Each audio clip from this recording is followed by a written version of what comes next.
Susiriin na rin ng COMELEC ang fingerprints ni suspended Bamban Tarlac Mayor Alice Guo para sa plano nilang pagsasampa ng kaso laban sa alkalde. Bukod sa nagtugmang fingerprints si Mayor Guo kay Guo Waping na sinasabing totoong identity niya, nag-match din ang fingerprint ng kapatid ng alkalde sa isang Chinese national. May unang balita si Sandra Aguinaldo. Nasaan na si Alice Leal Guo?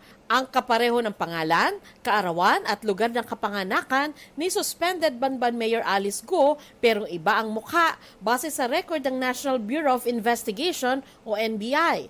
Quezon City ang nakalagay na address nito sa NBI clearance pero matapos ang ilang linggong paghahanap, hindi pa rin siya natuntun. Kaya nag-alok na ang NBI ng 50,000 pesos na pabuya. Tanungin natin, bakit mo ginawa yun? Sino may utos sa'yo? Maaaring may nag-instruct sa kanya, kumuha ka ng clearance, gamitin mo, eto, Alice Guo, born on July 12, 1986, pinanganak ka sa Tarlac. O, bayaran kita ng 20 mil, kuha ka. Ay for whatever purpose, kung ano man ang pakay nila. Hindi malinaw kung may kaugnayan ang Alice Leal Guo ng Quezon City kay Mayor Guo. Pero sabi noon ni Senadora Riza Ontiveros, posibleng kinuha ni Mayor Guo ang identity ni Alice Leal Guo ng Quezon City. Base sa pagsusuri ng NBI, magkaiba ang fingerprints ng dalawa. Nauna na namang kinumpirma ng NBI na nagtugma ang fingerprints ni Mayor Guo at ni Guo Waping na sinasabing totoong identity niya. Ayon sa COMELEC, ikukumpara rin ito ng kanilang fingerprint expert. Ang COMELEC ay may sariling handwriting and fingerprint experts. Kung yung fingerprint ng namang Go Wampi o Go Waping at saka yung nasa amin ay iisa rin, so kayo na magawa ng konklusyon tungkol sa bagay na yan. Hiniling na ng COMELEC na mabigyan sila ng findings ng NBI sa kasong paglabag sa Omnibus Election Code na posible nilang isampa laban kay Guo.